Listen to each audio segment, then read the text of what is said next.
এই তীব্র গরমের মধ্যেও খোলা আকাশের নিচে দাঁড়িয়ে যানজট নিরসনের দায়িত্ব পালন করছেন পুলিশ সদস্যরা। প্রচণ্ড গরমে ঘেমে নিয়ে একাকার হচ্ছেন অনেকে। কপাল বেয়ে পড়ছে ঘাম, চেহারা হয়ে গেছে রোদে পোড়া তৈলাক্ত। বিস্তারিত ডেস্ক রিপোর্টে।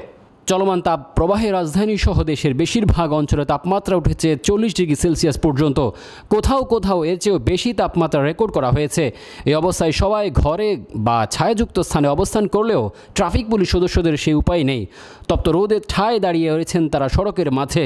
40 ডিগ্রি সেলসিয়াস তাপমাত্রার হার মেনেছে তাদের দায়িত্বের কাছে। এ বিষয়ে কষ্ট কিংবা অভিযোগ নেই কারো।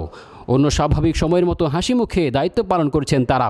সোমবার বেলা 11টার দিকে রাজধানীর Nilkhet, New Market, science laboratory ও ধানমন্ডির আশেপাশে আরও কয়েকটি এলাকা ঘুরে দেখা যায় সড়কে মানুষের কর্মচাঞ্চল্য তুলনামূলক কম। সব কিছু যেন এক প্রকার থেমে আছে।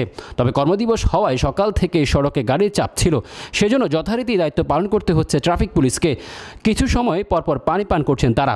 গাড়ির চাপ বেশি থাকায় বিশ্রামেরও সুযোগ পাচ্ছেন না তারা। অধিকাংশ মোড়ে একসঙ্গে একাধিক সদস্য দায়িত্ব পালন করতে হচ্ছে।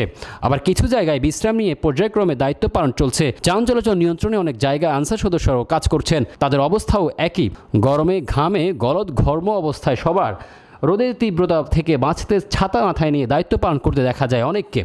ট্রাফিক পুলিশ সদস্যরা বলেছেন, যত কিছুই হোক দায়িত্বের এড়ানোর সুযোগ নেই। তীব্র তাপপ্রবাহে সারা দেশের মানুষের একই অবস্থা। ঘর থেকে বাইরে বের হলে আগুনের তাপের মতো লু হাওয়া এসে গায়ে লাগছে। দায়িত্বে নিরিখে তপ্ত রোদেও সড়কে থাকতে হচ্ছে। এটি এমন এক দায়িত্ব যেখানে সামান্য গাফলতি করলে মুহূর্তের বড় ধরনের দুর্ঘটনা ঘটে যেতে পারে। তাই রোদ গরম সবকিছু মাথায় নিয়ে নাগরিক সেবা নিশ্চিত করতে হচ্ছে। মোর্শেদ হোসেন নামের এক ট্রাফিক পুলিশ সদস্য বলেন, বর্তমান তাপমাত্রা বাংলাদেশের ভৌগোলিক প্রেক্ষাপটে অনেকটাই অপ্রত্যাশিত। স্বাভাবিকের সময়ের চেয়ে এবারে গরম বেশি কষ্ট হচ্ছে। এই অবস্থায় খুব বেশি দরকার না হলে রাস্তায় বের হচ্ছে না কেউ। তবে আমাদের তো সেই সুযোগ নেই। একটু সময় যদি আমরা দায়িত্ব পালন না করি তবে পুরো ঢাকায় যানজটের সৃষ্টি হবে। নাইমুল নামের আরেক পুলিশ সদস্য বলেন, শুধু দায়িত্বের নিরিখে রোদ মাথায় নিয়ে কাজ করে যাচ্ছি। সর্বাত্মক চেষ্টা করছি যেন এই গরমে সাধারণ মানুষকে যানজটের কারণে কোনো কষ্টে পড়তে না হয়। এছাড়া বেশি করে পানি পান করা, বিশ্রাম নেওয়ার বিষয়টিও খেয়াল রাখছি।